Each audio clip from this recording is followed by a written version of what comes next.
네, 음, 네, 많은 분들이 네, 1번을 눌러주셨습니다. 네, 저 또한 사람인지라 이제 뭐 무기력증, 이 피로에서 절대 벗어난 게 이렇게 쉽지는 않습니다. 하지만 이런 부분들을 어떻게 하면은 조금이라도 저희가 갖고 있는 지식을 또 통해서 개선할 수 있는지 그런 부분들을 여러분들께 제가 이제는 공부한 내용들을 아낌없이 공유를 한번 해보도록 하겠습니다. 자, 오늘 이제 말씀드릴 내용에 앞서서 이제 저에 대한 소개를 해야겠죠. 네, 저는 이제 미국 약학 박사, 그리고 이제, 미국의 이제 두 개 주에서 약사 자격증을 취득을 했고요.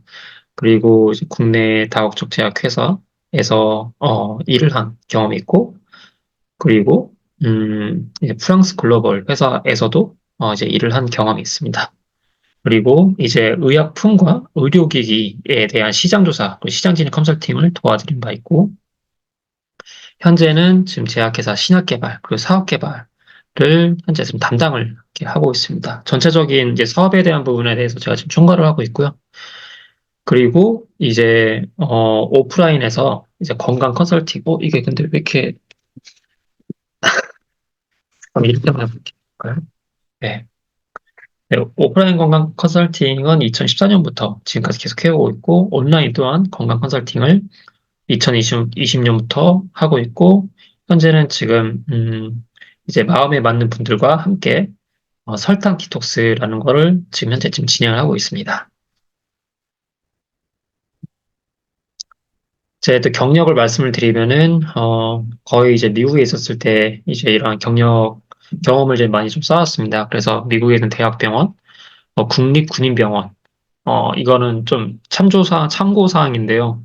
어, 미국 같은 경우는 그 이제 군인들 그리고 경찰분들에 대한 리스펙트라고 할까요? 이런 존경심, 존중감이 굉장히 높습니다. 예. 그래서 그분들을 위한 약간 사려감이라든지 이벤트도 굉장히 많고요. 특히 이러한 전쟁을 참전했던 그런 용사들의 분들에게도 굉장한 여러 가지 혜택들이라든지 메리트를 주는 것도 있고, 여기 보시면 제가 언급했던 국립군인병원 같은 경우도 굉장히 다양한 혜택들을 이제 주고 이렇게 있습니다. 그래서 이 군인병원에서도 굉장히 되게 다양한 것을 많이 배울 수가 있었었고요. 그리고 이제 어린이병원, 그리고 이제 인디안 클리닉, 등등에서 제가 이제 일을 한 이제 경험이 있고요. 그리고 이제 미국 같은 경우는 이제, 의료보험이 저희 대한민국처럼 잘 되어 있지가 않습니다. 그 말은 대한민국 같은 경우는 공공보험이잖아요. 즉, 이제 정부에서 이러한 의료보험들을 이제 제공하는 그런 시스템인데, 미국 같은 경우는 이제 사보험입니다. 즉, 본인이 내 주머니에서 내 포켓에서 이제 돈을 내야만 이러한 그 의료 시스템에 대한 혜택을 받을 수가 있습니다. 즉, 내가 좋은 혜택을 받으려면 그만큼 돈을 더 많이 내야 한다는 거거든요. 그 말은 내가 돈이 없으면은 이러한 혜택들 잘 받지 못합니다. 네. 그렇기 때문에 이거를 이제 저희 미국에서는 소위 의료 시스템이 broken, 즉, 이 의료 시스템이 고장났다고 하거든요. 즉, 그만큼 굉장히 약간, 어, 뭐랄까요. 혜택을 받을 수 있는 사람들은 당연히 혜택을 많이 받는 반면 혜택을 받지 못한 사람은 되게 많이 받지 못합니다.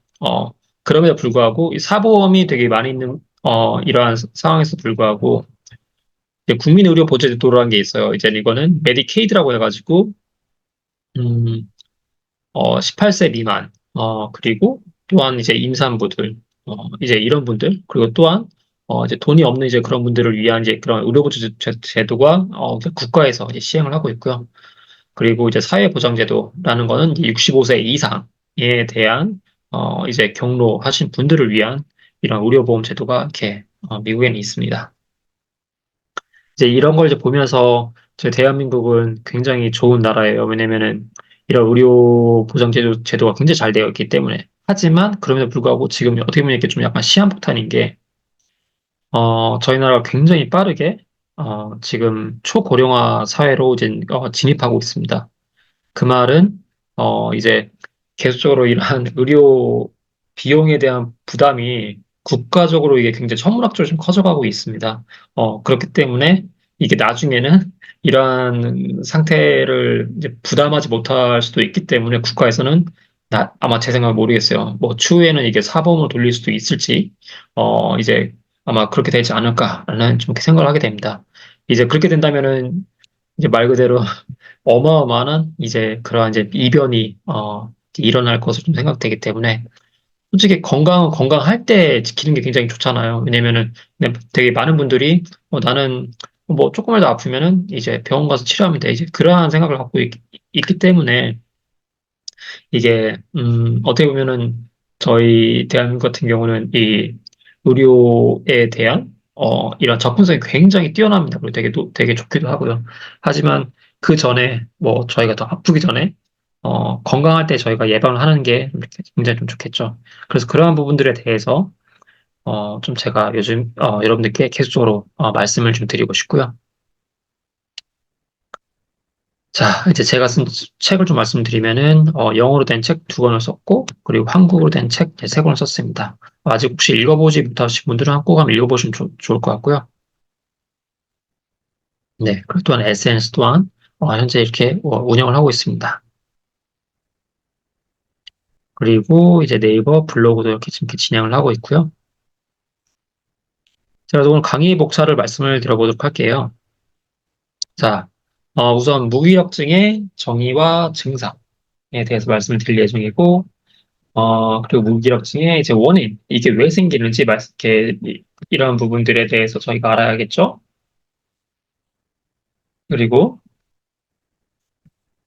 무기력증을 극복하는 방법. 극복을 했다면은 이 무기력증을 어떻게 하면 다시 재발하는 거, 즉, 오는 것 자체를 이렇게 예방할 수 있는지, 그리고 쭉 관리를 잘 할 수 있는 방법에 대해서 말씀을 드려보도록 하겠습니다. 자, 그럼 이제 무기력증의 정의와 증상에 대해서 말씀을 드려보도록 할게요. 자, 정의는 무엇일까요? 바로 사람에게 나타나는 무기력감, 그리고 회의감, 피로감, 의욕 저하 등의 일련의 증세를 다 여기에 포함시킵니다. 그리고 이제 우울증이 어떻게 보면 이제 무기력증을 통해서 이제 나올 수가 있는데, 이제 우울증의 초기 증상 또는 동반 증상으로도 이 무기력증이 나올 수가 있습니다. 자, 근데 무기력증이란 건 솔직히 모든 사람들이 많이 겪게 되고, 특히 요즘에는 뭐 남녀노소 떠나서 되게 많은 분들이 겪을 수밖에 없기도 하고, 뭐 직장에서라든지 또는 뭐 가정에서라든지 뭐 인간관계를 나서든지 그런 모든 부분들이 이게 다 관여할 수 있기 때문에 참 이게 무기력증이 많은 사람들한테 되게 힘든 이제 부분을 줄 수가 있다라고 좀 말씀드리고 싶고요. 이 증상은 되게 다양합니다. 또 사람마다 또 천차만별로 다를 수가 있는데, 이제 일반적인 증상을 말씀드리면 지속적인 피로감. 네. 아무리 쉬어도 계속 피곤하다는 거죠. 그리고 이제 동기. 뭔가 이제 하고 싶고자 하는 이제 그런 욕구가 굉장히 없습니다. 네. 그래서 네, 이제 만약에 뭐가 하고 싶은 게 그런 욕구가 없다면은 참 이게 사는 게 굉장히 나을 게 없겠죠. 되게 재미가 없겠죠. 집중력이 저하되는 거죠. 그렇게 집중력이 저하되면은, 내가 뭔가 중요한 일을 해야 하는데 그 중요한 일을 하는 것 자체가, 진행하는 것 자체가 이제 어렵기 때문에 이 어떠한 일을 아예 끝낼 수가 없다는 거죠. 기분이 이제 기분이 떨어지니까, 이제 기분이 안 좋으니까 당연히 뭐 일하고 싶은 마음이 없겠죠. 또한 뭐 어떠한 뭐 행동을 하는 것 자체도, 쉽지는 않겠습니다. 수면 문제, 이게 잠자는 것도 되게 힘들 수가 있거든요. 또는, 잠을 자다가 이게 또 수면 질 자체가 떨어지니까, 이렇게 깰 수도 있는 거고요. 그래서 이게 무기력증인 게 저희, 이 생활에서 굉장히 다양한 부분을 다 이제 건드릴 수가 있는 겁니다. 식욕 변화, 예. 밥맛이 떨어지기도 하고요. 그렇죠? 또는 오히려 폭식을 하기도 하고요. 되게 이러한 식욕 부분도 다양하게 이제 변화를 줄 수가 있습니다. 사회적 고립. 네. 사람들이랑 이제 말 섞는 것도 굉장히 약간 힘들어할 수가 있는 거고요. 그리고 참고로 이제 그 치매, 증상 중에 하나가 이제 사회적 고립이 될 수가 있습니다. 따라서, 네. 이제 무기력증 증상이 사회적 고립이기 때문에 이 사회적 고립이 이제 일반화돼서 모든 사람들이 이게 치매가 온다는 건 아니지만 이제 이러한 부분들을 저희가 잘 이제 고려를 해야 한다. 좀 염두에 좀 두었으면 좋겠다라는 부분을 좀 말씀드리고 싶고요. 신체적 증상에 대한 부분도 이제 말씀을 드리도록 하겠습니다. 네. 자, 그래서 무기력증의 이제 원인을 한번 살펴볼까요? 너무나 솔직히 다양할 것 같습니다. 그런 다양한 부분들을 좀 몇 가지만 좀 제가 추려서 좀 갖고 와봤습니다. 자, 그래서 이제 무기력증의 원인은 이제 현대인들, 저희 현대사회에 살면서 다양한, 여러 가지 복잡한 사회구조, 그리고 치열한 경쟁, 특히 이 한국은 너무나 치열한 사회에서, 경쟁 구도에 입각해서 살고가 있는 거죠. 네. 제가 한 달 전에, 2달 전에, 네, 한 달 전이죠. 네, 딱 한 달 반 전에 스페인을 갔다 왔었는데, 와, 너무나 사람들이, 음, 굉장히 릴렉스 있고, 굉장히 편안하게 있는 상태이더라고요. 참, 한국과 비교해서 너무 말도 안 되게 너무 편안하게 있는 상태이고, 네. 참 그런 것들 보면은 참 내가 어떤 환경에 있는지에 따라서도 이러한 저게 무기력증이 생길 수 있겠다. 라는 게 좀 이렇게 제가 생각이 좀 들고요. 과도한 업무, 예, 정말 문제죠. 학업이라든지 대인관계를 통해서 오는 다양한 원인을 통해서 스트레스를 이제 받게 될 수가 있습니다. 자, 이제 우울증이 바로 이 무기력증의 원인의 이제 가장 큰 어려움 중에 이제 하나가 될 수가 있게 되는데요. 자, 우선 동기 감소가 될 수가 있는데, 자, 일상 활동에 대한 흥미와 동기가 저하되면서 어떠한 일을 하고자 하는 욕구가 떨어지게 되는 거죠. 그렇기 때문에 일상적인 과제를 이제 수행하는 것 자체도 이제 어려워지고 무기력감이 발생이 할 수가 있게 되는 겁니다. 그러면서 이제 집중력이 떨어지게 되는 거죠. 이제 당연히 주의력과 집중력이 떨어지기 때문에 과제 수행하는 것 자체가 더욱더 어려워질 수밖에 없게 되는 거고요. 그리고 이제 우울증 때문에 이제 피로감이 더욱더 증가할 수가 있습니다. 자, 피로감이 증가하면서 에너지 저하, 지속적인 피로감이 계속적으로 누적이 되게 되는 거죠. 그렇기 때문에 일상 활동을 하는 게 되게 힘들어집니다. 당연히 무기력 하는 게 이런 악순환이 더욱더 이제 갈 수밖에 없는 거고요. 이제 부정적인 사고, 패턴을 이제 유발을 할 수가 있습니다. 그래서 항상 이제 저희는 이제 가만히 있을 때는 보통 긍정적인 사고를 절대 하지 않거든요. 보통 저희는 이제 또 제가 책을 읽어보니까 저희가 부정적인 생각이 있으면은 긍정적인 생각이 거의 부정적인 생각이 약 7배 정도 더 많이 한다고 하더라고요. 그럼 그만큼 저희가 가만히 있으면 부정적인 사고가 계속 들려오는 거고요. 계속 들어오는 거고. 그리고 계속적으로 저라 그런 생각을 하게 되는 거고요.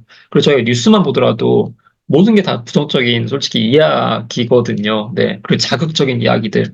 예. 그런 것들을 계속 보다 보면은 당연히 부정적인 사고들이 저희가 우리 몸에서 이제 인풋이 그런 것들이 계속 되니까 이러한 부분들이 되게 쌓일 수밖에 없을 거라고 저는 생각이 들고요. 그렇기 때문에 자신감 저하가 무력감이 생기게 되는 거죠. 그렇기 때문에 이제 우울증으로 인해서 수면 문제, 이게 굉장히 큰 문제고요. 이게 잠을 잘 못 자시는 분도 계시고, 또 이렇게 잠을 잤다 깼다 깼다 잠을 깼다 잤다 깼다 잤다 하는 분도 계시고, 또는 잠을 너무 오래 자는 것 또한 이게 또 우울증 증상 중에 하나가 될 수가 있거든요. 그리고 식욕 저하, 예. 또한 뭐 우리 몸에 생기는 이제 그런 통증들도 여기 포함될 수가 있습니다. 자, 그리고 스트레스 또한 이제 무기력증의 굉장히 큰 원인 중에 하나이거든요. 그래서 이제 스트레스 받으면 에너지가 이제 떨어지게 되는 거죠. 그래서 이 저희 몸 안에는 그 신장, 그 콩팥이라고 할까요? 그 콩팥 위에 자그마한 어, 이, 이 부분이 있습니다. 이걸 부신이라고 하는데요. 이 부신이라는 부분에서 다양한 호르몬들을 만들어냅니다. 그 중에 하나 코티솔인데요. 이 코티솔이라는 호르몬이 우리 몸에 다양한 역할을 합니다. 그 중에 하나가 혈당이 떨어졌을 때 올리게끔 하는 이제 그런 일을 하거든요. 그러면서 이 코티솔이 계속적으로 나오게 되면서 혈당이 올라가면서 에너지 대사가 어려워집니다. 그러면서 신체 에너지가 감소하게 되고 따라서 피로감이 누적되고 무기력증이 발생을 하게 되는 거죠. 그리고 스트레스를 받으면은 일단 염증 반응이 계속적으로 이제 일어날 수밖에 없습니다. 왜냐면 이 코티솔이라는 호르몬은 저희 몸 안에 염증을 계속적으로 증가시키게끔 하는 이제 그런 원인이거든요.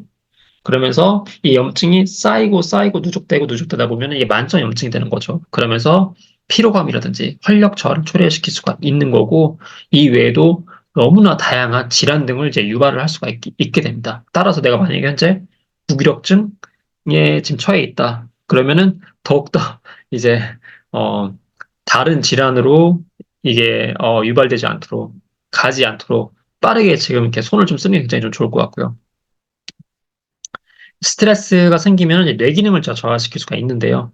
특히 이 코티솔이라는 아까 말씀드렸던 이 호르몬은 우리 몸에 있는 해마 그리고 이 전두엽 등에 관련된 이 뇌 영역의 기능들을 손상시킵니다. 참고로 해마는 학습과 기억에 대해 관련된 기능을 수행시키고 전두엽은 뭐 기억력, 사고력, 판단력 등 다양한 사고적인 기능들을 다 담당을 하고 있거든요.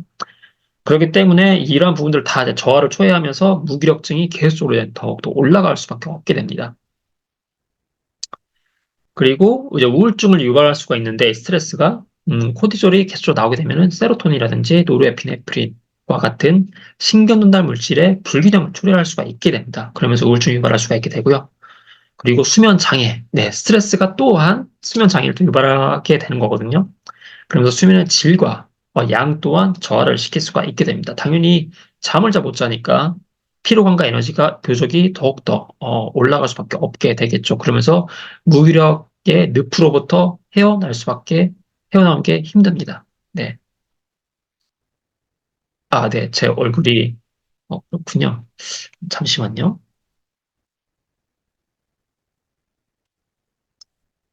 다시 한번.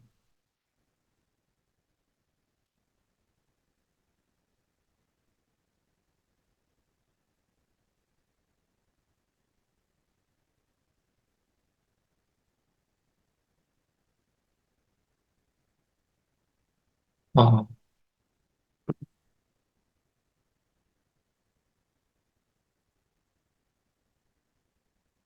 이건 괜찮으세요?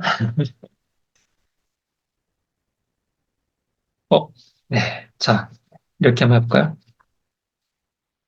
네, 참 현대인의 기술 참 이게 다루기 좀 힘드네요. 네. 자, 그래서, 스트레스는 되게 다양한 원인들을 유발할 수가 있고, 이 중에 무기력증을 더욱더 증폭시킬 수가 있다라고 말씀을 좀 드리고 싶습니다. 자, 수면 문제 또한 이 무기력증을 유발할 수 있는 원인 중에 하나인데요. 특히 수면 때문에 이 피로감이 증가될 수가 있는 거죠. 이제 이게 또 어떻게 보면 스트레스랑 또 이게 같이 또 연관이 되는 부분인데 수면의 양과 질이 저하가 되면 당연히 휴식을 잘 제대로 못 취하게 되는 거죠. 당연히 내 몸이 휴식이 안 돼 있으니까 피로감이 더욱더 증가할 수밖에 없게 되는 거고요. 따라서 일상활동 하는 것 자체가 이제 힘들고 피로감이 이제 누적되고 짜증은 더욱더 나고 어, 네.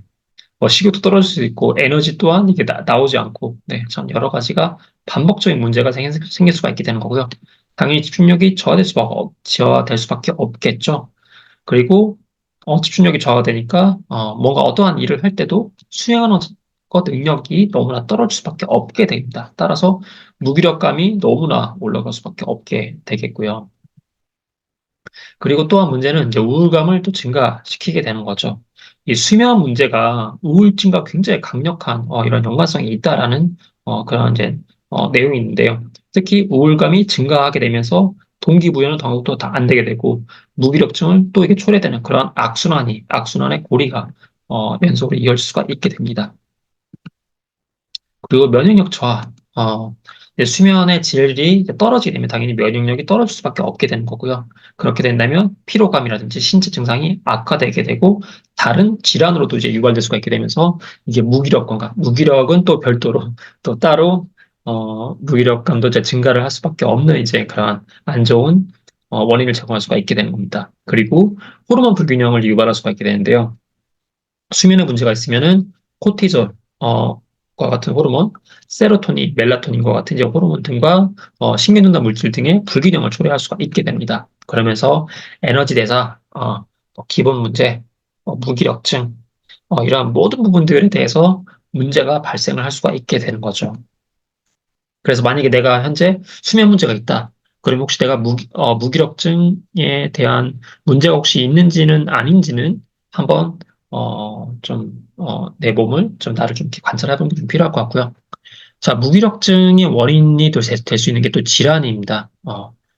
그래서 이 중에 하나가 또 첫 번째는 우울증입니다.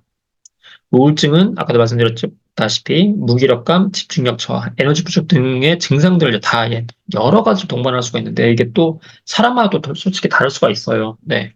그래서 솔직히 이제 진단은 이제 병원에 있는 의사 선생님을 통해서 확인이 이제 필요하신 부분이고요. 그래서 만성 피로 증후군 또 이 무기력증을 유발할 수가 있습니다. 만성 피로 증후군이란 만성적인 피로감과 무기력감이 특징인 건데 원인 불명의 신체적, 정신적 증상 등을 같이 유발할 할 수가 있습니다. 그리고 갑상선 기능 저하증이 있는 분들이 굉장히 많으세요. 이런 분들은 갑상선에서 호르몬이 잘 나오지 않는 거죠. 그래서 별도로 이제 치료도 필요하신 분도 계신데 이런 분들은 피로감이라든지 집중력이 떨어지게 되고 우울감 등을 유발할 수가 있기 때문에 무기력증을 초래를 할 수가 있게 됩니다. 그리고 빈혈. 빈혈은 이제 철분과 비타민 등으로 인해서 영양 결핍이 일어날 수가 있게 되고, 그러면서 피로감과 무기력감을 같이 동반을 할 수가 있게 되는 거죠.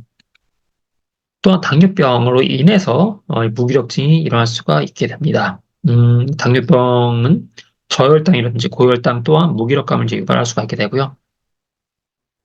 그리고 만성 통증 질환이 있는데, 만성통증 질환을 갖고 있는 분들이 굉장히 많으세요.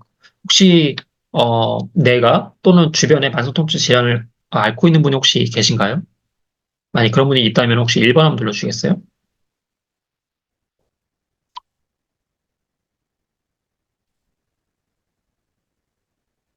네. 백근현 선생님 이렇게 말씀해 주셨는데, 네. 아마 여기 계신 분들 중에서도, 말씀 안 하신 분들도 굉장히 다양한 분들이 또는 알고 계신 분들이 이러한 만성통증 질환을, 갖고 있을 거라 좀 생각이 좀 듭니다. 만성통증 질환 같은 경우는 이게 뭐 질환 때문에 일어날 수도 있고 또한 어떤 특정 이런 약물 치료로 인해서 일어날 수 있고 이게 또 굉장히 다양한 원인으로 인해서 이렇게 일어날 수가 있긴 하는데요. 이게 특히 피로감과 스트레스가 무기력증을 야기시킬 수가 있습니다. 그리고 퇴행성 이제 뇌질환인 파킨슨병 또는 이러한 다발성 경화증과 같은 이러한 면역 질환들 또한 신경계 질환에 속하는데 이러한 질환들이 이제 운동 기능 저하와 함께 피로감을 같이 동반을 할 수가 있습니다. 그러면서 무기력증을 일어나게끔 하는 이제 그런 원인이 있게 될 수가 있게 되는 거고요. 자, 그리고 약물 또한 이제 무기력증을 유발을 할 수가 있습니다. 예. 혹시 주변에 그 뭐 조금만 뭐 아프면 뭔가 약간 계속 이렇게 약 이렇게 드시는 분 혹시 계시나요? 만약 그런 분을 알고 있거나 또는 내가 그렇다면 혹시 1번 한번 눌러주시겠어요?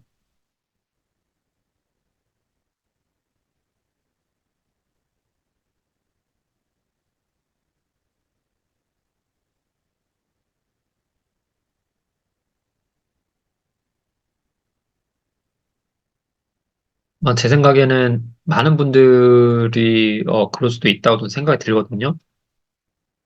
한 예로는 이제 제가 머리를 자르러 가는 이제 그 미용실 원장님께서도 조금만 아프면 이렇게 뭔가 약을 이렇게 드시더라고요. 조금만 아프면 이제 병원에 가시고 그만큼 제가 말씀드린 것처럼 저희 이제 대한민국 같은 경우는 이 의료 시스템에 대한 접근성이 굉장히 놀랍게 높습니다. 네, 그러다 보니까 그리고 또한 이제 약국도 굉장히 이제 주변에 너무나 많기 때문에 그래서 이제 제가 일반 의약품을 이제 구입하는 것도 굉장히 또 쉽기도 하고요. 그러면서 약물에 대한 접근성이 굉장히 높은데, 이런 부분들을 저희가 좀 약간 쉽게, 좀 접근하는 것 또한 좀 저희가 좀 이렇게 주의를 좀 하는 게 좀 필요할 것 같아요. 이러한 부분들이 왜 이런지 좀 말씀드리도록 하겠습니다. 자, 우선, 벤조디아제핀계라는 약물이 있는데요. 이 약물은 불안증, 불면증 치료에 이제 사용할 수가 이렇게 있는 이제 그런, 약물이고요. 그런데 이러한 약물들은 장기 복용할 때 이제 졸음을 유발할 수가 있습니다. 그리고 집중력을 떨어뜨릴 수가 있고 또한 무기력감을 유발을 할 수가 있어요. 그렇기 때문에 내가 무기력증이 있는 게 이러한 계열의 약물을 이제 먹고 있기 때문에 그럴 수도 있다는 걸 좀 아시면 좀 좋을 것 같고요. 또한 우울증 치료를 받는 분들이 즉, 항우울제를 이렇게 처방을 받아서 복용할 때 이러한 무기력감을 유발할 수가 있습니다. 초기를 사용할 때는 이제 일부 환자들한테 무기력감을 동반할 수가 있거든요. 그래서 혹시 우울증 치료제를 복용하신 분이 계신지 모르겠는데 또는 복용하셨던 분이 뭐 아시는 분은 좀 계실지 모르겠지만요. 그러니까 어떤 분들은 이런 우울증 치료제를 이렇게 복용할 때 뭔가 약간 멍한 상태를 유발할 수가 있게 되거든요. 그러면서 이제 무기력증을 같이 동반할 수가 있습니다. 네. 그래서 이런 증상들을 유발할 수가 있다. 또한 항경련제 같은 경우는 신경계 질환 치료에 이제 사용을 할 수가 있는데 이때 피로감과 무기력증을 같이 좀 초래할 수도 있게 되고요. 항암제, 또한 특히 항암 화학요법이 피로감과 무기력을 야기시킬 수가 있게 되는 거죠. 그리고 스테로이드, 코르티코 스테로이드와 같은 이런 스테로이드 계열의 약물 또한 염증 억제를 이제 위해서 사용되는데 장기 복용할 때 수면 장애, 우울감, 뭐 무기력감, 그리고 또한 굉장히 다양한 질환들을 이제 유발을 할 수가 있게 되는 거거든요. 자, 그리고 이제 마지막으로 이제 이 무기력증의 원인으로서 젖을 체력을 말씀을 좀 드리고 싶습니다. 네. 어, 혹시 나는 저질 체력이다. 1번 한번 눌러주시겠어요? 또는 내가 알고 있는 주변에 있는 분들이 저질 체력이다. 2번 한번 눌러주시겠어요? 네. 아, 예, 예.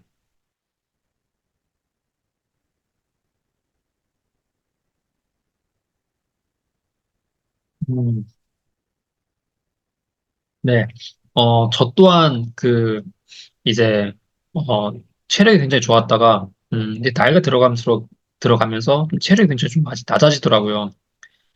그래서 어떻게 하면 이제 이 체력을 극복할 수 있는지, 이제 그러한 원인들도 제가 이제 그러한, 방법이라고 할까요? 방안들도 여러분들께 말씀 좀 드리고 싶습니다. 어쨌든, 결론적으로 저질 체력이 무기력증을 유발할 수가 있습니다.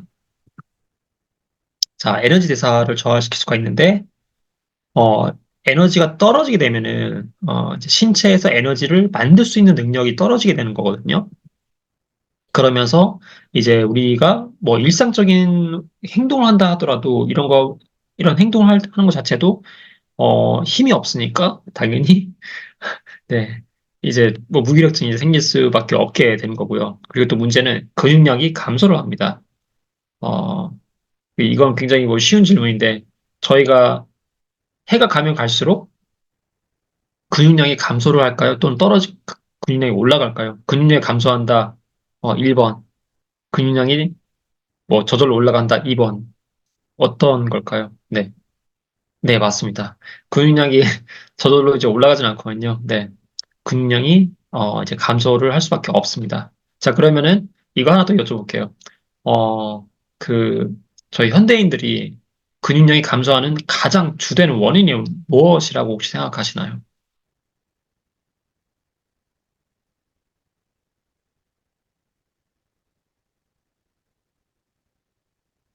네, 네, 네. 운동 부족. 맞습니다. 예, 운동 부족 맞습니다. 제 생각에는 가장 주된 원인이 사실은 좌식 생활이라고 생각이 들어요. 예. 어, 아마 여기 계신 분들이, 또 많은 분들이 직장 생활 하신 분도 계실 테고, 뭐 학생인 분들도 계셨을 테고, 또한 뭐 지금 이렇게 제 강의를 들으신 분들도 다 지금 앉아서 이 강의를 들으실 거 아니에요. 그리고 저 또한 이 강의를 앉아서 지금 현재 좀 진행을 하고 있고요. 근데 가만히 앉아 있는 것 자체가 솔직히, 어, 이 근육량을 굉장히 감소시키는데 너무나 큰, 이런 원인이 됩니다. 그래서 그러한 부분들을 저희가 좀 잘 감안을 해서, 어, 저희가 이제 체력들을 이제 올릴 수 있도록 좀 노력을 해야 할 것 같고요. 근육량이 이제 떨어지게 되면은 이제 저희의 신체 활동 능력이 전반적으로, 떨어지게 되는 거죠. 그리고 호르몬 불균형 또한 이제 문제가 될 수가 있게 되는데요. 코티솔이라든지 테스토스테론 이거는 바로 이제 남성 호르몬이죠. 그리고 성장 호르몬 등 다양한 호르몬들이 이제 불균형이 이루어지게 되면서 에너지 대사, 그리고 기분, 동기 등에 이제 부정적인 영향을 미칠 수가 있습니다. 그리고 그 성 호르몬 중에 뭐 이러한 그 여성 호르몬들이라든지 이제 그런 부분들도 있는데 저희가 현대인으로서 현대 생활을 하면서 이런 호르몬들이 불균형들이 너무나 많이 일어날 수밖에 없거든요. 왜냐면은 저희가 먹는 뭐 예를 들어서 심지어 뭐 캔이라고 할까요? 캔을 저기 딱 뜯어서 이렇게 딱 이렇게 끌어서 이렇게 저희가 마시면은 캔 안에 있는 이렇게 이 성분이 이 코팅제가 있는데 그 비스페놀 A라고 하는 그런 성분입니다. 그게 사실 이제 그 호르몬을 이제 유발을 하는 이제 그런 성분이면서 어떻게 보면 그 우리 몸 안에 있는 그 호르몬과 이제 똑같은 약간 그런 동일한 역할을 하면서 저희의 그 호르몬들을 약간 교란시킬 수가 있습니다. 그래서 이건 이제 한 가지 예를 드린 거고요. 너무나 다양한 이제 환경 호르몬들, 그리고 너무나 다양한 화학 성분들이 저희 몸을 매일같이 이 순간에도 괴롭히고 있습니다. 그래서 이런 부분들 저희가 디톡스를 통해서 저희가 계속적으로 이런 부분도 이렇게 빼내줘야 하거든요. 예. 그렇지 않고서는 저희가 너무나 다양한 질환들로부터 노출이 될 수밖에 없는 그러한 너무나 극적인, 너무나 좋은 생활을 하고 있다. 라고 좀 말씀 좀 드리고 싶고요. 자, 그럼 이제 무기력증을 어떻게 하면 극복할 수 있는지 말씀을 드려보도록 하겠습니다. 네. 지금까지 말씀드린 내용 혹시 너무 어려웠을까요? 좀, 괜찮다 1번, 어렵다 2번 한번 알려주시겠어요? 네. 감사합니다. 아우, 1.5. 내가 생각지 못했네요. 네. 좋은 뜻이겠죠? 네. 아, 네, 좋습니다. 감사합니다. 자, 그러면은 이제 극복 방법에 대해서 말씀을 드려보도록 할게요. 자, 첫 번째는 당연히 이제 이 무기력증은 기력이 없다. 즉, 힘이 없다는 거잖아요. 자, 그러면 힘이 없으니까 이 힘을 어떻게 하면은 높일 수가 있는지, 이 에너지를 높일 수 있는지 방법을 좀 제가 말씀 좀 드리고 싶습니다. 그러면은 이제 이 부분은 여러분들께 한번 여쭤보고 싶어요. 자, 내가 내 자신한테 선물을 준다고 생각을 해볼게요. 그러면은 내가 생각할 때 어떠한 일을 할 때 에너지가 가장 많이 생기시나요? 그런 부분도 좀 말씀 좀 해주시겠어요?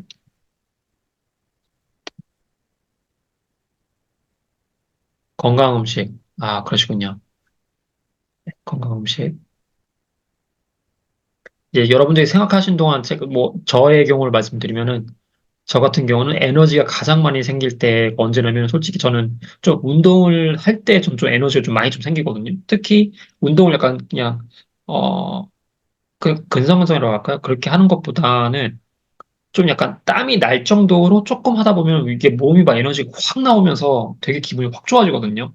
그래서 저는 이제 그렇게 해서 에너지를 이렇게 확 올리는 이제 그런 부분이 있습니다. 네. 제가 가장 좋아하는 일에 열중할 때, 네. 그것도 굉장히 정말 좋은 이제 부분이죠. 네. 그래서, 본인에게 에너지를 주는 일을 해보시면 좋을 것 같아요. 내가 많이 무기력하다면은.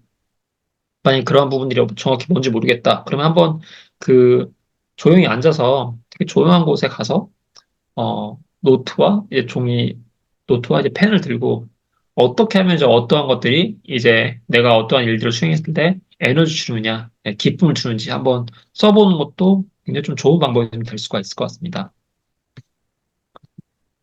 그래서 뭐 예를 들어서 취미 생활을 한다거나, 또는 음악 감상을 한다던가, 또한 독서를 한다는 이제 그런 다양한 방법들이 있겠죠. 그런 부분들을 자기 자신이 맞게끔 찾아보는 게 굉장히 좀 좋을 것 같고요. 그리고 되게 굉장히 중요한 게 운동입니다.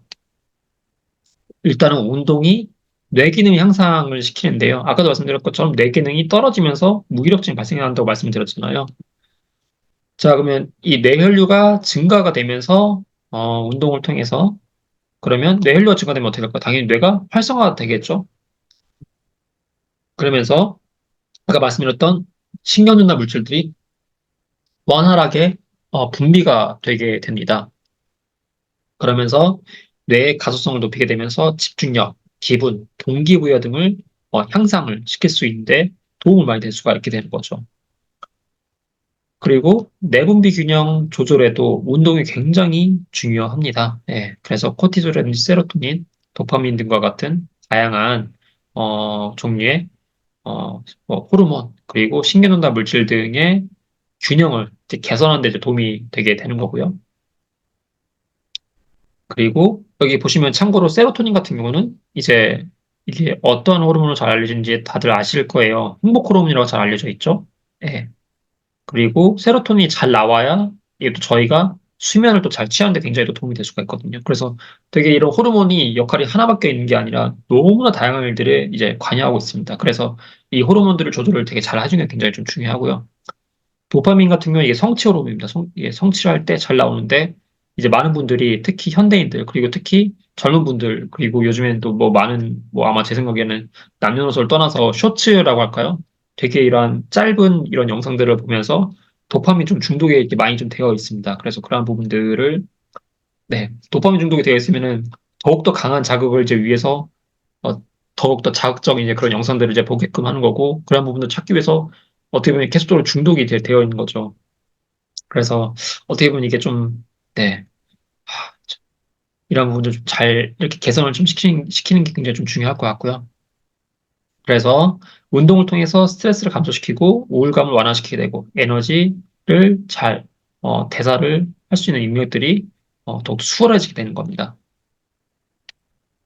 그리고 이제 운동을 하게 되면 당연히 면역력이 강화가 되겠죠. 그러면서 면역력이 강화되면 어떻게 될까요? 운동이 염증 반응을 이제 줄이게 되는 거죠. 아까도 말씀드렸지만 스트레스가 염증 반응을 유발시킨다고 말씀드렸습니다. 그리고 염증이 계속적으로 증가하게 되면은 이게 만성 염증이 되는 거고 만성 염증이 그대로 이렇게 계속 있게 되면은 이게 다양한 질환으로 이게 뿌리가 내려가면서 이제 너무나 여러 가지 다른 질환들이 생길 수가 있는 이제 그런 원인들을 유발할 수 있기 때문에 면역력 강화에 운동이 굉장히 중요하다라고 좀 말씀을 드리고 싶고요. 특히 염증만을 줄이기 때문에 더욱 더 중요하다라고 말씀 좀 드리고 싶고, 당연히 면역력이 좋아지니까 건강 상태가 더욱더 좋아질 수밖에 없게 되는 거죠. 그리고 피로감이 더욱더 떨어지게 되고, 더욱더 많은 에너지가 나올 수 있는데 기여를 할 수가 있게 되는 겁니다.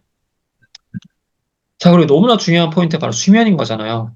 수면, 어떻게 하면 더 잘 잘 수 있을까요? 당연히 충분한 수면 시간을 확보하는 게 굉장히 중요합니다. 이제 전문가들에 따르면은 7시간에서 8시간을 자는 거를 이제 제한을 하고 있습니다. 하지만 이것 또한 자신의 상태에 맞게끔 주무시는 걸 굉장히 필요한 거고요. 충분히 자더라도 피곤할 경우에는 수면 장애가 있는지 한번 확인이 필요합니다. 수면 장애가 있는지 여부는 이제 병원에서 이런 여러 가지 검사를 통해서 확인할 수가 있게 되는 거고요. 자, 그리고 스트레스를 극복을 해야겠죠. 그래야 이런 무기력증에 조금이라도 벗어날 수 있는데 이제 도움이 될 수가 있겠습니다. 스트레스를 극복을 하시려면은, 아까도 말씀드린 것처럼 코티솔이라는 호르몬을 이제 조절을 시켜야 합니다. 그래서 이 코티졸이라는 호르몬이 어디에서 나온다고 제가 아까 말씀을 드렸을까요? 아시는 분 한번 알려주시겠어요? 코티솔이 티소리 풍파 위에 부심에서 나온다고 얘기했죠. 예, 거기 그 맞습니다. 사이에. 정확히 맞습니다. 네. 제가 그래서 앞으로 또는 제가 예전에 있는 강의에서도 코티솔이라는 호르몬을 제가 여러 번 반복을 해서 말씀을 드렸어요. 그만큼 이제 코티솔이 하는 역할이 굉장히 많은데 오늘은 이제 스트레스에 대한 부분에 대해서만 말씀을 좀 드리도록 할게요. 자, 이제 조절할 수 있는 방법이 예, 과학적인 근거에 따라서 코티솔 조절 방법이 있습니다. 그게 바로 센스라고 하는 건데요. 그래서 이 S라는 거는 스트레스 조절입니다. 스트레스 조절을 어떻게 하느냐? 다양한 방법이 있겠죠. 어떤 분들은 청소를 열심히 해서 스트레스를 푸는 분들도 계시고요. 특히 여성분들이 이런 분들 많으시더라고요. 내가 스트레스 많다. 그러면은 막, 모르겠어요. 막 방 안에 있는 모든 것들 막 다 뒤집어 엎어가지고 깨끗하게 막 다 이렇게 청소하시는 분들도 계시고, 어떤 분들은 노래를 하면서 스트레스 푸는 분도 계시고요. 뭐 예를 들어서 그러면은 노래를 하면서 청소를 하는 것도 뭐 좋은 방법이 또 될 수도 있겠죠. 네. 그래서 나한테 맞는 스트레스 조절법을 확인하셔라. 그게 말씀드리고자 하는 포인트고, 그리고 센스 중에 바로 E는 운동입니다. 운동에 대한 그 중요성은 제가 누차 강조를 이렇게 드렸지만, 여러 번 강조해도, 이거에 대한, 이 운동에 대한 중요성은, 정말 계속적으로 강조를 계속 드리고 싶고요. 운동 또한 나한테 맞는 운동을 하시는 게 굉장히 좀 중요할 것 같습니다. 너무나 무리하게 하면 당연히 본인의 건강을 오히려 해가 되기 때문에 그런 부분들을 잘 선택하셔서 좀 진행하시는 게 좋을 것 같고요. N은 nutrition, 바로 영양입니다. 그래서 내 몸에 맞는 그런 영양소가 가득 담긴 여러 가지 영양소들을 골고루 함유한 식단을 잘 짜셔가지고 드시는 게 좋겠다라고 말씀을 좀 드리고 싶고요.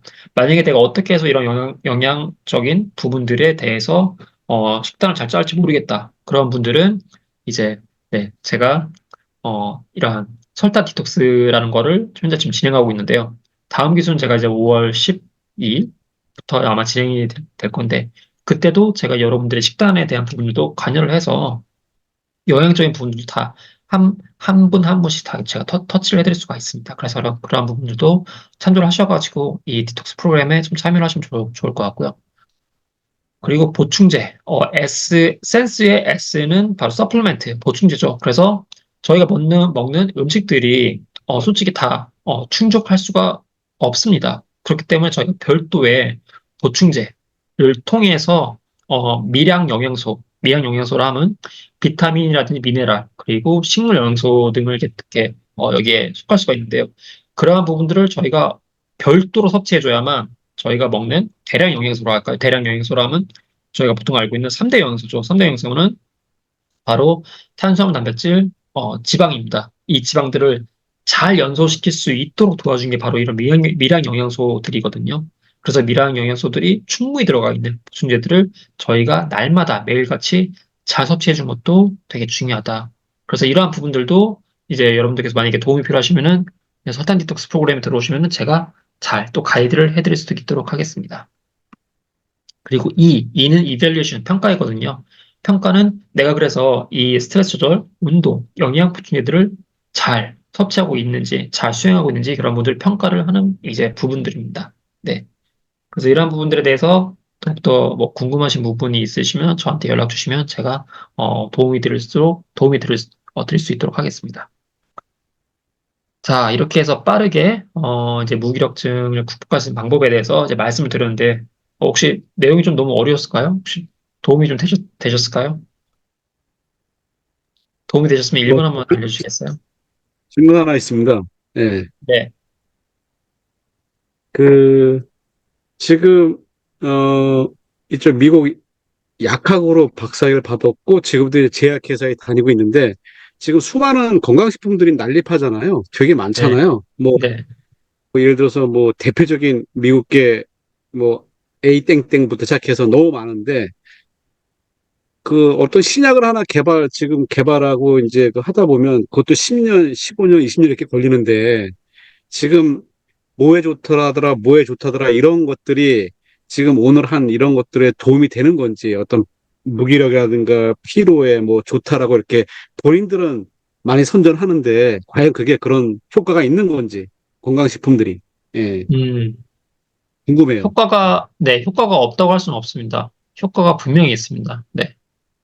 음, 그리고 특히 이제는 약에 대한 부분은 이제 솔직히 약에 대한 부분과 건강식품에 대한 부분은 당연히 카테고리가 다르잖아요. 그리고 약에 대한 부분은 이제 치료에 대한 부분이 들어가 있는 거고, 그리고 예방에 대한 부분도 들어가 있고, 예방이라고 하는 부분은 백신 뭐 이런 부분들이 예방에 대한 이제 그런 부분이고요.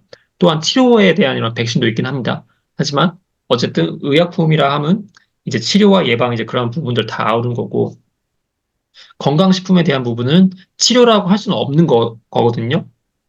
이 건강식품 이제 이러한 대한민국의 법상 그리고 뭐 예를 들어서 근데 이게 치료를 하는 건 아니지만 어떠한 부분에 대해서 도움을 줄 수 있다라고 하는 이제 그런 부분이 있는 거죠. 특히 그래서 되게 중요한 부분이 이 단어가 도움이라는 부분입니다. 예. 뭐 예를 들어서 코엔자임 Q10이라는 이러한 건강식품이 있잖아요. 코엔자임 Q10은 이제 한국식품의약품안전처에 따르면은 바로 이 고혈압이 있는 분들한테 특히 이러한 이 혈압이 높은 분들에게 드신다면은 이 혈압 건강을 유지할 수 있는데 도움이 줄 수 있다라고 이렇게 이 식품의약품안전처에서 이야기를 하고 있는 거죠. 그런데 이러한 코엔자임 Q10 같은 경우는 건강식품도 있긴 하지만 이게 사실 또 같은 이 영양소 자체가 이 함량이 높은 부분으로 해서 이게 또이 저희 한국에서는 이 의약품으로도 현재 지금 판매가 되고 있기도 하거든요. 이 의약품 판매가 되고 있는 거는 이제 바로 병원에서 처방전을 이제 받고 있는 그런 부분입니다. 그래서 어떻게 보면은 이 건강식품이란 것도 이 효과가 전혀 없다고는 제가 말씀 좀 드릴 수가 없고요. 효과는 분명히 있습니다. 하지만 이게 효과가 있는 부분들을 내 몸에 어떠한 상태에 따라서 기호에 맞게 잘 드시는 것도 이것도 굉장히 너무나 중요하거든요. 만약에 이걸 또 잘못 섭취하거나 이제 한다면은 이 또한 해가 될 수가 있게 있습니다. 네. 혹시 좀 그런 부분을 좀 약간 좀 질문하신 부분에 대해서 예, 그래서 답변이 있을까요? 답변 됐고, 제가 아까 여기 박사님 강의 듣기 전에 네, 그 일반 TV 채널에서 좀 안타까운 사연. 그러니까 거기는 음, 한약 박사라 해서 한 땡땡 무슨 박사가 나오고 네네, 이승남 땡 되게 유명한 박사, 의학 박사가 나와서 네, 그 물론 천조를 받았겠죠. 흑염소를. 근데 음, 흑염소를 운동을 하고 먹으면 두 부부가 당뇨가 떨어지고 좋아진다라고 얘기하는데 제가 볼 와우, 때는 네, 그 몸이 차가운 냉성 체질한테는 그게 흑염소가 맞지만 이 몸이 뜨거운 사람한테는 오히려 그 독이 되는데 그걸 음, 두 박사가 권해준다는 것도 좀 저는 이해가 안 되고 네네, 오히려 그 더 신장이나 이런 콩팥이나 이런 쪽에 무리가 갈 텐데 그거를 음, 갖다가 그 박사가 권해주는 거 보고서 제가 이건 이 사람들을 너무 그 TV를 보고 저 화면을 본 사람들은 흑염소를 먹을 텐데 그럼 그게 사람의 체질에 따라서 그걸 먹어야 되고 안 먹어야 되는지 해야 되는데 그거를 갖다가 먹으니 저는 참 이해가 안 가가지고 예, 그래서 그런 점은 어떻게 생각하시는지 박사님은 예, 그런 부분에 대해서는 일단 지금 Q&A 세션은 아니지만 짧게만 좀 제 의견을 좀 말씀드리면은 저 그 부분에 대해서 좀 되게 동의를 하거든요. 그러니까 예를 들어서 만약에 단백질 섭취는 이제 모든 분들에게 필요한 부분이긴 하잖아요. 그렇죠. 하지만 그럼에도 불구하고 단백질 섭취를 모든 사람한테 남녀노소 불구하고 똑같은 이러한 그 양을 모든 사람들한테 남녀노소 분들에게 동일하게 권장을 해서 섭취해야 하느냐 또 그건 아니거든요. 예를 들어서 어떠한 특정 질환을 갖고 있는 뭐 분들이 있을 수 있잖아요. 예를 들어서 뭐 이러한 신장의 기능이 좀 떨어지는 분들 그런 분들은 동일한 양의 또 단백질 섭취하시면 안 되거든요. 왜냐면 이 그렇죠. 단백질 섭취하는 것 자체가 그분들한테 해가 될 수가 있기 때문에 그래서 이분의 현재 상태, 뭐 예를 들어서 뭐 기저질환이 있다거나 이제 그런 부분들을 잘 살펴보시고 이제 그러한 부분들을 영양적인 어프로치라고 할까요? 예, 그런 부분들 좀 잘 알고 있는 이제 전문가를 통해서 이렇게 말씀을 이렇게 받으셔야 할 것 같고요. 아까도 얘기하셨던 이제 그런 그 부분들, TV에서 나오는 이제 그런 유명한 분들을 통해서 어떠한 특정 뭐 이런 음식이 좋더라, 식품이 좋더라 해서 광고를 한다 하더라도 너무나 이렇게 어떤 분들한테는 이게 맞을 수 있겠지만 어떤 특정 분들한테는 이게 맞지 않을 수 있다는 거죠. 그래서 이런 편향적인 그러한 의견을 줄 수 있기 때문에 이게 참 되게 그래서 어떻게 보면은 이 건강이라는 부분이 참 정보의 접근성이 쉬운 것 같으면서도 너무나 다양한 이런 정보의 홍수에 저희가 파묻혀 있기 때문에 올바른 정보를 아는 것도 굉장히 중요하고 올바른 정보를 주는 사람을 만나는 것도 굉장히 좀 중요하다고 저는 생각이 좀 듭니다. 예, 그런 역할을 박사님이 하셔야 될 것 같아요. 예. 알겠습니다. 노력을 해보겠습니다. 네. 자, 그러면은 네, 감사드리고요. 무기력증 예방과 관리에 대한 부분에 대해서 말씀을 드려보도록 하겠습니다. 이게 이제 마지막 부분입니다. 네. 자, 그래서 이제 운동에 대한 부분이 또 나올 수밖에 없게 되는 거죠. 네. 참. 제가 이 운동에 대한 그 중요성에 대해서 다시 한 번 더 말씀을 드리고 싶지만, 저도 TV를 보다가 그 어떤 그 여자 연예인 분이 나오셨는데, 이분이 세상에서 가장 싫어하는 게 뭐냐고 이제 물어보니까 운동이라고 하더라고요. 근데 그 리포터라고 할까요? 그 인터뷰를 하시는 분께서 그 여자분한테 물어보셨어요. 운동을 그렇게 싫어하는데 왜 운동을 이렇게 매일같이 하시냐고 이렇게 물어보셨거든요. 그랬더니 그 여자분의 답변이 무엇이었냐면 운동을 하지 않으면 지금의 내가 될 수 있게 존재할 수가 없다라고 얘기를 하시더라고요. 근데 당연히 저는 이제 그 부분에 대해서 너무나 이렇게 공감을 하고요. 이게 모든 분이, 그러니까 결국은 땀을 흘리지 않고 노력을 하지 않으면은 어떤 특정 결과가 나올 수가 없게 되는 거잖아요. 네. 근데 이제 그러한 것들은 굉장히 말 그대로 극적인 부분을 말씀드린 거고, 여기에 말씀드린 부분은 이제 무기력증의 예방과 관리를 위한, 이제 차원에서 말씀을 드린 운동입니다. 자, 그렇다면은 무기력한데 내가 어떻게 해서 운동을 할 수 있겠냐라고 반문을 할 수가 있으십니다. 그러면 이제 어떻게 해야 하면 될까요? 이 부분에 대해서 제가 좀 고민을 해봤는데, 여기 보시면은 이 여성분께서 이제 침대에서 운동화를 지금 신고 있는 부분이 있잖아요. 이 부분은 바로 운동하기 쉬운 환경을 만들어라라고 좀 말씀을 좀 드리고 싶습니다. 그게 무슨 말이냐? 저희가 예를 들어서 이제 뭔가 체육관에 가거나 헬스장에 가기 전에 우선 저희가 바깥에 나가야 해야 하는데 그러려면은 뭔가 쉬운 스텝부터 먼저 저희가 하는 게 좀 중요하다고 좀 저는 생각이 들어요. 그래서 그 쉬운 스텝이 무엇이냐? 바로 네, 어, 운동화를 바로 뭐 이렇게 뭐 눈에서 잘 보이는 부분에 놓아서 일단은 신발 신는 게 어렵지. 신발을 일단 신으면 그래도 바깥으로 나갈 수 있는 그러한 시발점이 될 수가 있는 거잖아요. 그래서 어떻게 보면 운동을 할 수 있게끔 조금이라도 나한테 동기부여가 될 수 있는 이제 그러한 환경을 좀 이렇게 조성을 하는 게 좋겠다라고 좀 말씀 좀 드리고 싶습니다. 그래서 그러한 부분들은 만약에 내가 나 혼자 하는 게 어렵다 그러면은 이제 저희 커뮤니티가 있거든요. 예, 제 커뮤니티, 그 네이버 카페 커뮤니티가 있는데 여기 와서 질문을 해주시거나 또는 이 오픈 카톡방 커뮤니티에서도 질문해 주시면 그런 부분에서 좀 약간 제가 가능하다면은, 이 도움이 될 수 있도록 답변을 드리도록 하겠습니다.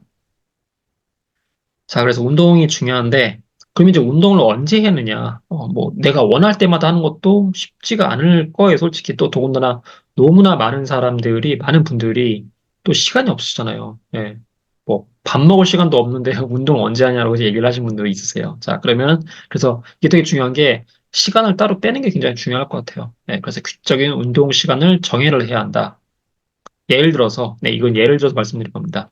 아침에 조깅하는 시간을 따로 이렇게 정하는 거죠. 예를 들어서 만약에 아침 10시, 그러면은 나 무조건 뭐 알람이 울리면은 아침에 조깅을 나간다. 이거를 프로그래밍화 시킨다고 할까요? 내 머릿속에다가. 그렇게 하는 것도 좀 이렇게 방법이 될 수 있을 것 같고. 또는 예를 들어서, 이제 저는 이제 그 직장이니까 점심 식사를 한 다음에 점심 식사를 하면 무조건 반자동으로 산책을 한다. 뭐 이래서 뭐 한 바퀴 돈다. 뭐 그런 식으로 할 수도 있겠죠. 그게 어떻게 보면 하나의 운동을 하는 이제 그런 게 하나의 시발점 될 수가 있겠고, 또한 저녁 식사 이후에 동네 한 바퀴를 도는 것 또한 이제 하나의 방법이 될 수가 있게 있을 수 있겠습니다. 사실 저와 같은 경우는 이제 운동을 하는 시간은 되게 중요할 것 같은데, 제가 볼 때는 이제 운동을 하는데 가장 적절한 시간은 솔직히 이제 아침일 것 같습니다. 왜냐면은, 저희가 이제 취침 시간이 되면 될수록 그때 가면 갈수록 저희가 많이 운동을 하게 되면은 저희 이제 호르몬들이 계속적으로 이렇게 운동하고 나서 나오는 호르몬들이 되게 많아지거든요. 그래서 그러한 호르몬들로 인해서 그 호르몬 중에 하나가 코티솔입니다. 코티솔. 이러한 호르몬들을 통해서 저희가 수면을 하는 것 자체가 방해가 될 수가 있거든요. 이걸 왜 말씀드리냐면은 제가 몇 년 전에 그 헬스장 그 커뮤니티가 있었었는데 그쵸, 헬스인들이죠. 이분들의 공통적인 그 문제가 뭐였냐면은, 취침을 하는 게 너무 어려웠고, 그리고 잠을 자더라도 항상 깼고, 수면에 대한 그 수면에 대한 문제가 너무나 많으셨습니다. 근데 이분들이 공통적으로 몸이 너무나 다들 좋으셨어요. 그런데 또한 공통적으로 이분들이, 운동을 너무나 심각하게 많이 하시거든요. 막 두세 시간씩 하시거든요. 예. 근데 이제 외형적으로 볼 때는 굉장히 몸이 좋을 수 있겠지만, 이분의 이제는 그 내면이라고 할까요? 이 내면에 대한 부분은 이제 잠을 잘 못 자면 여러 가지 부분들이 이제 문제가 생길 수가 있게 됩니다. 네. 그렇기 때문에, 음, 운동을 하는 것도 내 몸에 맞게 적절하게 하시되, 가능하다면은 아침 시간에 하는 거를 좀 이렇게 권장을 좀 드리고 싶습니다. 어, 그리고 나한테 맞는 운동을 찾는 게 굉장히 중요한데요. 혹시 여기 이 그림에 있는 여성분 혹시 아시는 분 계시나요?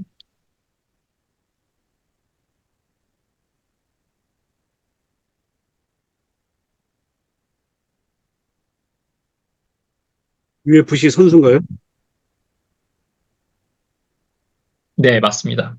저도 몰랐는데 이번에 이 강의 준비하면서 보니까 UFC 선수분이신데, 와, 여성분도 UFC 선수가 있구나. 뭐 킥복싱 하는 분이 있구나. 이번에 좀 처음 알게 됐습니다. 그래서 여기서 말하고자 하는 포인트는 뭐냐면, 나한테 맞는 운동을 찾는 게 굉장히 중요하다고 말씀을 드리고 싶어요. 이게 정말 너무 중요합니다. 그리고 운동을 하는 게 이제 건강을 하기 위해서 이제 운동을 하신 거지, 이제 나한테 해가 되면 안 되잖아요, 우선적으로. 자, 등산하는 것도 굉장히 좀 좋은 방법이 될 수가 있겠고요. 수영을 한다든지, 필라테스를 한다든지, 네, 요가라는 것도 굉장히 좋은 방법이 될 수가 있겠습니다. 전 사실 필라테스를 한 2년 정도 해보니까, 와, 몸이 되게 좋아지더라고요. 그리고 저는 필라테스 할 때 병행으로 헬스를 했었습니다. 헬스를 하다 보면은 여러 가지 막 몸에 되게 무리가 올 수 있고, 이 헬스를 한다면 당연히 이 저희가 이제 근육이 커지게 되잖아요. 근육이 커지면서 이 이 근육 부위가 이제 찢어지면서 회복이 되면서 이제 근육이 커지는 이제 근성장을 이루게 되는데, 이 필라테스 같은 경우는 이 저희의 몸 안에 있는 이 근육들을 잘 잡아주면서, 코어 근육들을 이제 잘 잡아주면서 성장하게끔 해주기 때문에 어, 필라테스는 이제 내형 근육, 그리고 이제 헬스 같은 경우는 이제 외형 근육, 이제 그렇게 좀 잘 잡아주면서, 이런 밸런스를 이렇게 이루어주는 걸 저는 이렇게 경험할 수가 있었습니다. 그래서 여러분들 또한 본인에게 맞는지 그런 운동을 좀 잘 찾는 게 좀 중요할 것 같고요. 만약에 이런 운동에 대한, 좀 니즈, 좀 상당히 필요하시다. 그러면은, 이제, 네. 설탕 디톡스 프로그램에 특히 들어오시면은, 제가 그런 부분들도 잘 여러분들께, 좀 가이드를 해드릴 수 있도록, 네, 하겠습니다. 킥박싱. 네. 그래서 이 여성분이 킥박싱을 이렇게 하신다. 네. 부분을 알 수가 있습니다. 킥복싱 또한 네, 어마어마한 네. 네, 좀 되게 재밌을 것 같아요. 굉장히 좀 격렬하겠지만 다치면 안 되겠죠? 자, 2023년도 스카이런이라는 이 대회가 예, 대회가 이제는 진행이 됐더라고요. 그게 롯데월드 타워에서 진행이 됐는데, 만약에 내가 운동하는 시간이 따로 없다. 네, 나 정말 죽어도 운동을 못 하겠다. 나는 정말 뭐 죽어서도 운동 못 하겠다. 네, 죽으면 당연히 운동 못 하겠죠. 네, 죽을 때까지 운동할 시간 없다. 이제 그런 분들을 위한 하나의 좀 약간 좀 제안을 좀 드리고 싶은 게, 그러면 이렇게라도 하시면 좀 어떠실까? 2024년도 스카이런, 2024년도 스카이런을 어, 대회를 나가보라고 저 말씀 좀 드리고 싶진 않지만, 이제 하나의 방법으로 생활 속에서 운동하는 걸 한번 해보시면 어떠실까요?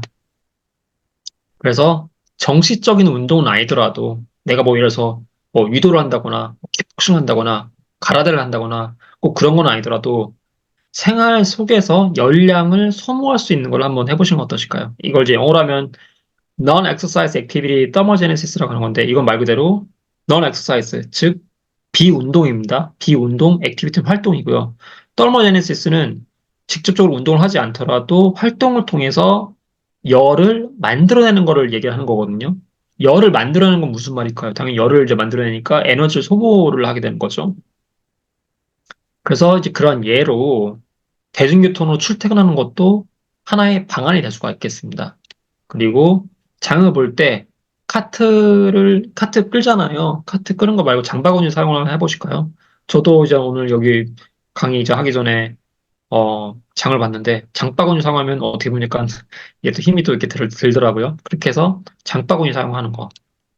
엘리베이터를 말고 계단으로 한번 오르고 내리는 걸 한번 잘 해보실까요? 하지만 이 부분도 내 몸에 맞게끔 하셔야겠죠, 당연히. 내가 만약에 무릎에 문제가 있다. 네, 그렇다면은 뭐 이러한 부분들을 잘 감안해서 계단 오르락 내리는 것도 잘, 좀 진행을 하셔야 할 것 같고요. 사무실에서 보면 저희 아까도 말씀드렸지만 현대인들이 근육량이 계속적으로 떨어진 이유가 가만히 있어서 그런 거거든요. 가만히 있어서. 그렇기 때문에 좌식 생활을 하는 것도 좋겠지만 사무실에서 일을 할 때 뭐 잠깐 서서 이렇게 일을 하는 것도 어떻게 보면 하나의 방안이 될 수 있겠다라고 좀 말씀드리고 싶고요. 한 가지 좀 팁을 좀 드리자면은 저희가 음, 잠을 자면서까지 이 열량이 에너지가 소비되면 좋잖아요. 혹시 그러지 않을까요? 혹시 내가 잠자면서도 계속 이렇게 살이 빠지고 싶은 분이 혹시 계실까요? 계신다면 혹시 1번 한번 눌러주시겠어요?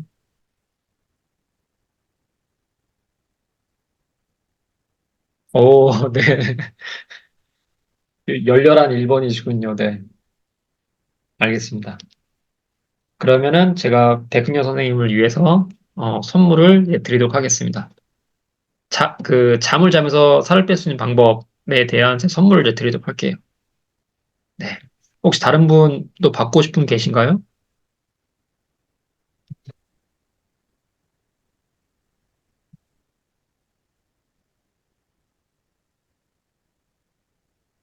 아, 네. 백지영님. 네, 알겠습니다. 네. 그러면은 이 두 분에게, 제가 선물을 드리도록 할게요. 자, 그래서 이제는 이 무기력증 예방과 관리하는 방법으로 이제 질환에 대한 부분을 말씀을 드리도록 할게요. 자, 당뇨 피로 증후군이란 게 있습니다. 이게 이제 영어로 diabetes fatigue syndrome이라고 하는 건데요. 자, 이제 원인이 제1형 당뇨 또는 제2형 당뇨 환자분들이 흔하게 피로감이 많으시거든요. 그 이유가 체내 염증 이제 수치 때문에 이제 그럴 수가 있습니다. 어,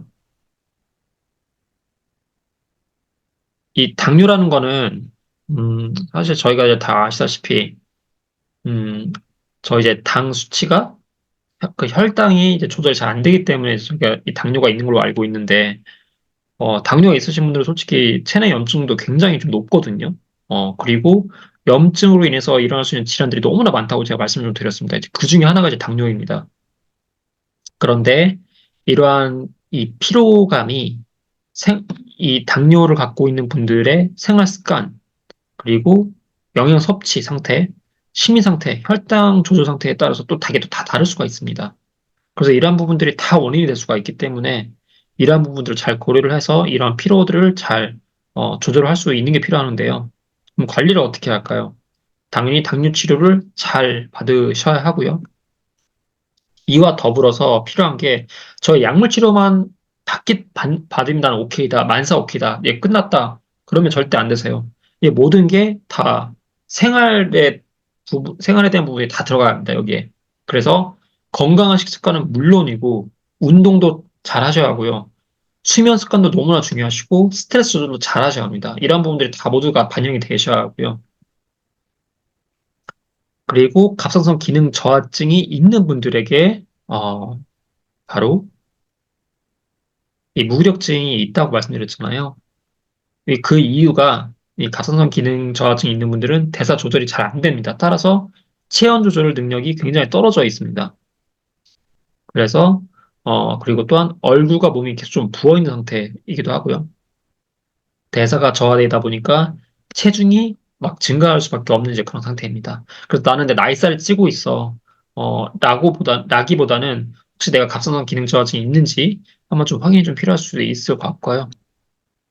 그리고 자율신경이 불균형이 일어나기 때문에 섬액, 즉 이제 맥박이 이제 늦게 뛰는 거죠. 이게 느리게 뛰는 거고 위장 운동이 잘 되지가 않습니다. 그러면은 말 그대로 소화가 잘 되면 안 된다는 거죠. 소화가 잘 안 된다는 무슨 말이냐?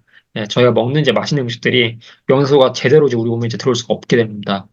당연히 우리 몸에 제대로 들어올 수 없기 때문에, 즉 흡수가 안 되기 때문에 대사도 안 되는 거죠. 예. 그러면 이제는 이러한 좋은 영양소가 들어오고 이제 여기 흡수가 잘 돼야 하고 대사가 잘 돼야 하고 배설까지 잘 돼야 하는데 그런 부분들이 이제 막히기 때문에 이제 여러 가지 문제가 이제 생길 수가 있게 되는 거고요. 그러면서 당연히 변비가 생길 수밖에 없는 거죠. 정신활동에서도 저하가 생길 수가 있기 때문에 말하기 속도라든지 그런 부분들이 이제 문제 생길 수가 있고 피곤함을 더욱더 많이 느낄 수밖에 없게 됩니다. 그리고 그러면 예방 관리는 이제 피로가 누적되고 증상이 동반되기 때문에 우선 이제 이런 분들은 만약에 내가 아직 갑상선 기능 저하증이 있는지 없는지는 모르겠지만 한번 확인을 받아보고 싶다라는 분들은 병원에 가셔서 호르몬 검사를 받아보시고 갑상선 검사를 한번 받아보신 거를 권장드립니다. 그리고 약물 치료 이제 받아보신 것도 권장을 좀 드리고요.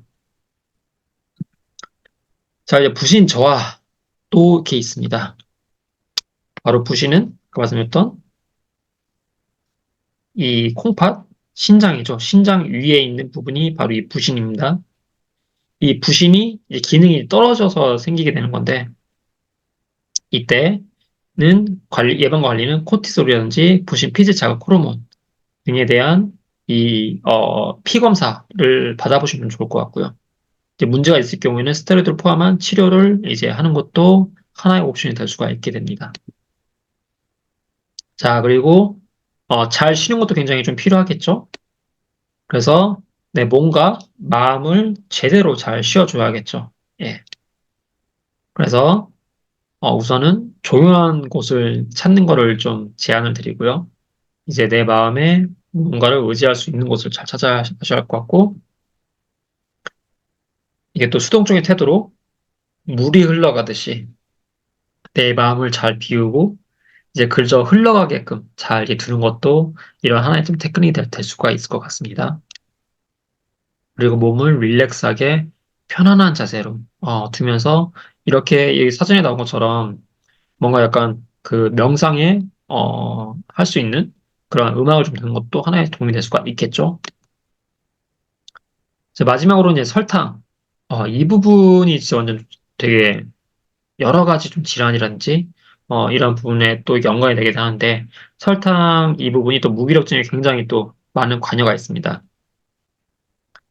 자, 혈당 스파이크라는 말을 혹시 들어보신 분이 계실 거예요. 혈당 스파이크라는 무슨 말이냐면은 저희가 설탕 함량이, 즉, 당 함량이 높은 음식들을 섭취를 하면은 저희 몸 안에, 피 안에서, 혈관 안에서 혈당이 빠르게 이렇게 올라갑니다. 이렇게 보시면은 이 빨간색으로 되어 있는 부분이 이제 혈당인데 혈당이 급격하게 올라갔다가 또 급격하게 빡 떨어지거든요. 그래서 저희가 이제는 설탕이 많은 음식을 좀 드시면은 막 갑자기 기분이 확 좋아지잖아요. 그랬다가 갑자기 확 이제 기분이 이제 떨어진 이유가 이 혈당 때문에 그럴 수가 있는 거거든요. 근데 파란색으로 보시면 이게 원래 전반적으로 이 혈당이 이렇게 유지가 돼야 하는데 이렇게 되지 못하고 혈당 스파이크가 일어났다가 확 떨어진 게 바로 이 혈당 스파이크라고 합니다. 저 같은 경우는 이걸 혈당 롤러코스터라고 불리기도 하거든요. 롤러코스터는 말 그대로 위로 쭉 올라갔다가 확 떨어지잖아요. 네, 이제 그러한 것들이 이제 저희가 혈당, 이 당함량이 높은 음식을 하루에도 여러 번 이제 먹게 되면 당연히 혈당 롤러코스터를 우리가 여러 번 타게 되는 거죠. 네. 그러면서 이제 이런 분들이 저희 정서적인 부분들 다 이제 다 관여를 하면서 이제 영향을 미치게 되는데 이런 혈당이 빠르게 올라갔다 내려가게 되면 에너지 불균형이 일어나게 됩니다. 그러면서 무기력감을 이제 유발할 수가 있게 되는 거거든요. 그리고 그렇기 때문에 설탕이 잘 많이 들어가 있는 음식들은 저희가 피해야 합니다. 예. 그리고 인슐린 저항성이 이제 증가가 되게 됩니다. 제 인슐린 저항성이란 건 무슨 말이냐면은 이제 인슐린이라는 호르몬이 이제 저희의 췌장에서 나오는데 이 인슐린이 올라가는 이유가 바로 저희의 혈당이 높기 때문에 이 우리 몸에서는 인슐린이라는 호르몬을 분비시켜. 그래서 인슐린을 내보내면서 이 혈당이 떨어지게끔 하는 건데요. 인슐린 저항성이라 하면 인슐린이 아무리 많이 나와도 이 세포에서 이 인슐린을 알아차리지 못하는 겁니다. 예. 그렇기 때문에 혈당이 떨어지지 않는 거거든요. 이게 굉장히 큰 문제입니다. 그런데 이 문제가 왜 발생하느냐? 왜 인슐린 저항성이 하냐면 지속적으로 설탕이 많이 들어가 있는 음식들을 섭취하게 되면 인슐린 저항성이 높아질 수밖에 없게 됩니다. 예, 그러면서도 당뇨병의 위험이 높아질 수밖에 없게 되는 거거든요. 그런데 이러한 인슐린 저항성 증가가 에너지 대사 장애를 유발할 수가 있게 됩니다. 참고로 이 당뇨가 있으신 분들은 되게 조심하셔야 하는 게 나중에 알츠하이머 치매가 일어날 가능성이 일반인에 비해서, 즉 당뇨가 없는 분들에 비해서 두 배에서 세 배는 더 높으시거든요. 그렇기 때문에 만약에 내가 현재 당뇨가 있다 또는 당뇨가 없더라도 당뇨병 전 단계에 있다. 그러면 하루속히 잘 내가 당뇨를 혈당을 잘 조절할 수 있도록 세심한 심혈을 이렇게 기울여서 되게 진행을 하시는 게 굉장히 좀 중요할 것 같아요. 자, 그렇기 때문에 에너지 대사가 이제 장애가 일어나면서 피로감과 무기력을 초래를 할 수가 있게 되는 거죠. 자, 그리고 염증 반응을 증가시키게 됩니다. 설탕이 이제 염증 반응을 이제 더욱더 유발시키게 되는데요. 이로 인해서 만성적인 염증이 피로감, 집중력을 떨어뜨리게 되고 우울감 등을 다 유발시키기 때문에 무력증을 더욱더 유발시킬 수밖에 없게 됩니다. 자, 그리고 설탕이 많은 음식을 드시게 되면 신경전달 물질의 불균형이 일어나게 됩니다. 그래서 우리 이 뇌에서는 뭐 세로토닌이라든지 도파민 등과 같은 신경전달 물질들이 나오게 되는데 이런 전달 물질들이 제대로 잘 작동하지 못하고 균형이 떨어지게 됩니다. 그러게 되면서 기분 저하, 동기부여와 관련된 부분들이 당연히 안 되게 되겠고, 무기력감이 더욱더 증폭될 수밖에 없게 되는 거죠. 네. 그리고 설탕이 많이 들어가는 음식을 드시는 분들은, 어, 내가 알게 모르게 수면 장애가 있을 가능성이 너무나 높으세요, 사실상. 근데 이 부분들 많이 이렇게 다 지나치고 계시거든요. 그래서 만약에 내가 낮에 되게 극심한 졸림이 있다. 그런 분들은 솔직히 수면 장애가 굉장히 이렇게 많이 있는 분들일 수가 있거든요. 그래서 그런 분들은, 어, 뭐라고 할까요? 그 병원에 가서 한번, 네, 수면 상태를 한번 좀 점검해 보시는 게 좀 좋을 것 같아요. 자, 설탕이 많은 식단은 수면의 질과 양을 이제 저하시킬 수가 있게 되는데요. 수면 문제는 당연히 피로감과 무기력감을 더욱더 커지게 만들 수밖에 없게 되는 거죠. 예. 자, 이렇게 해서 여러분들께 이 무기력증에 대한 강의를 마치게 되었고요. 그래서 여러분들께 음, 이 선물제 드리겠습니다. 여기 오신 모든 분들은 제가 선물제 드릴 거예요. 그래서 이 쉬어도 쉬어도 피곤한 나에게라는 어, 이, 라는 이제 이 선물을 드리도록 하겠습니다. 그래서 이 선물은 여기 지금 보시면은 제가 카톡방을 이 채팅창에 올려놨거든요. 여기에다가 그냥 강의 후기 이렇게 써서 주시면은 제 이번 주 일요일까지 제가 이 쉬어도 쉬어도 피곤한 나에게 이 책을 미니 전자책을 드리도록 하겠습니다. 네. 그런데 만약에 어, 이 쉬어도 쉬어도 피곤한 나에게 뿐만 아니라 게으르게 한다라는 10kg을 빼는 방법 전자책 장이 건강해야 몸이 건강하다라는 이 미니 전자책을 혹시 다 원하시는 분이 계실까요? 만약에 나 원한다 1번 한번 알려주시겠어요?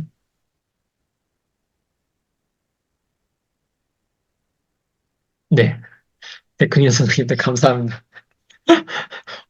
진짜 한번 매번 굉장히 엄청나게 에너지가 많으시고 열정이 되게 많으세요. 네, 조윤성님, 네. 이 두 분 그러면은 받기 원하시는 거죠.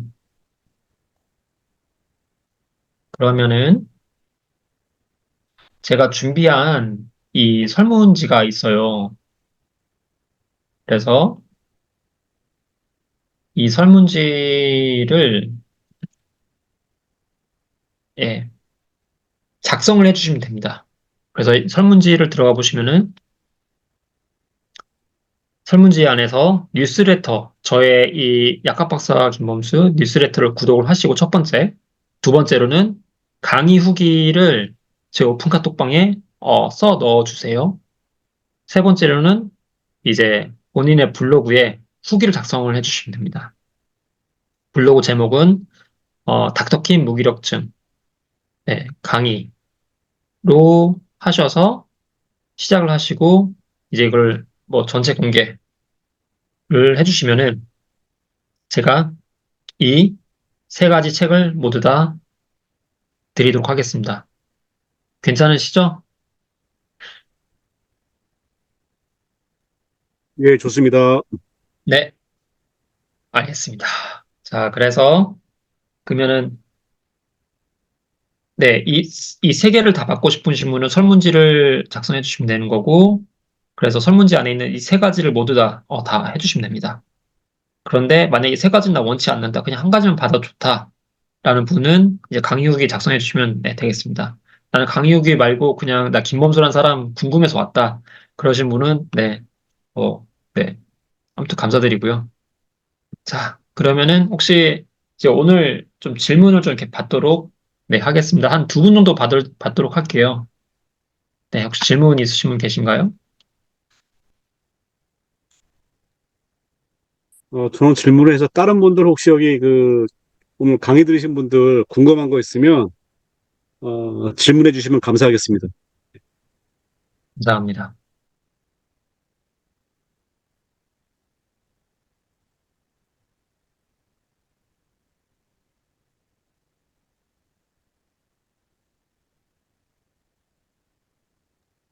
없으면 제가 없으시면은, 질문하겠습니다. 아, 네네.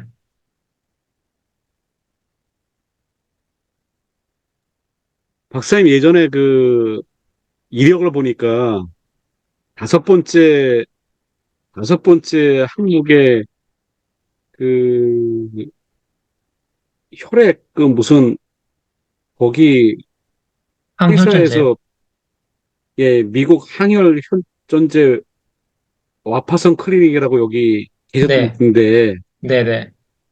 그럼 혈액을 연구하나요? 인체의 아, 혈액을 연구하나요? 네. 어, 뭔가 약간 질문이 조금 되게 중후한 질문이신 것 같은데요. 혈액을 그, 뭔가 리서치 한다거나 그런 건 아니고요. 항혈전제를 저희가, 네, 백종님, 네, 감사합니다. 네. 이번에도 또, 네, 다음에도 또 뵙겠습니다. 네. 항혈전제가 되게 다양하게 종류가 많거든요. 근데 그 중에 어떻게 보면 약간 가장 증조 할아버지라고 할까요? 항혈전제도 이게 뭐 1세대, 2세대, 3세대 이렇게 되게 다양하게 있는데 가장 시초, 증조 할아버지 격이 되는 게 이제 와파린이라는 이런 항혈전제가 있습니다. 네. 그래서 이 와파린이라는 항혈전제를 저희가 이제 피가 이제는 응고되면 안 되는 이제 그런 환자분들 계시거든요. 뭐 예를 들어서 뭐 이렇게 뇌졸중이 있으신 분들은 한 번 그때 이제 그 뇌졸중을 이제는 한 번 일으키신 분들한테는 어떻게 보면 죽을 때까지 그 항혈전제를 계속 드셔야 하거든요. 예. 또는 뭐 이렇게 뭐 심장마비라든지 또는 뭐 어떠한 뭐 그 피가 이렇게 한쪽 그 혈관에 이렇게 막혀가지고 이렇게 있는 분들은 또는 스텐트를 하시는 이제 그런 분들이 계시잖아요. 또 풍선 스텐트라고 할까요? 그런 벌룬 스텐트라는 게 있는데 그런 시술을 하시는 분들은 죽을 때까지 계속 이런 항혈전제를 드셔야 합니다. 왜냐면 피가 이제는 이렇게 막히면 안 되기 때문에. 그래서 이 와파린이라는 그 항혈전제를 처방이 나가는데 이 처방이 나갔을 때 항혈전제가 와파린 같은 경우는 이게 되게 이 환자분들을 모니터링을 잘 해드려야 하거든요. 그 모니터링을 해야 한다는 게 무슨 말이냐면은 이 항혈전제가 다른 이 음식이라든지 차라든지 그런 여러 가지 그 부분들과 이 상호작용을 굉장히 많이 합니다. 뭐 예를 들어서 이 와파릴이라는 이 약물 치료제는 어 저희가 만약 예를 들어서 그 녹차를 많이 마신다든지 또는 식물이 많은 이제 그러한 이렇게 음식을 많이 먹는다든지 하면은 이 약물의 상호작용이 너무나게 심하게 돼서 오히려 이분이 약물의 상호작용으로 인해서 부작용이 많이 일어날 수가 있거든요. 그래서 그러한 부분들 저희가 다 모니터링을 해드려야 돼요.